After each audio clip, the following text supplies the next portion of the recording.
దువ్వాడ శ్రీనివాస్ కి తన భార్య వానికి మధ్య 2 రోజుల పాటు జరిగిన చర్చలు విఫలమయ్యాయి. ఇవాళ 3వ రోజుకి చేరుకున్న ఈ చర్చలు. దువ్వాడ తరపున ఆయన సోదరుడు శ్రీధర్ చర్చల్లో పాల్గొంటున్నారు. వాణి మొత్తం 5 డిమాండ్స్ తో చర్చలకు వచ్చారు. అయితే 3 డిమాండ్స్ కు దువ్వాడ శ్రీధర్ ఓకే చెప్పినా కూడా మరో 2 డిమాండ్స్ కు ససేమిరా అన్నారు ఆయన.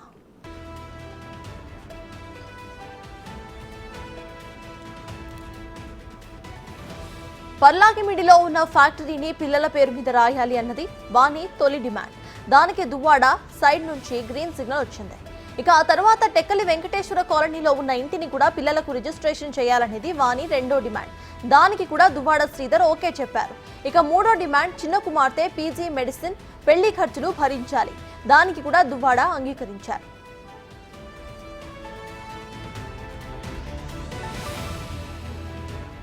ఇంతవరకు బాగానే ఉన్న 4-5 డిమాండ్స్ కు మాత్రం నో చెప్పారు ఆయన. శ్రీనివాస్ ప్రస్తుతం ఉంటున్న ఇంటిని పిల్లల పేరు మీద రిజిస్ట్రేషన్ చేయాలని, తన భర్తతో విడాకులు వద్దు అనేవి వాణి సైడ్ నుంచి 4-5 డిమాండ్స్. ఈ రెండింటికి కూడా శ్రీధర్ ససేమిరా అని అన్నారు. ఇంతవరకు వచ్చిన తరువాత విడాకులే మంచిదని శ్రీధర్ వాదన. దీంతో చర్చలు విఫలమయ్యాయి.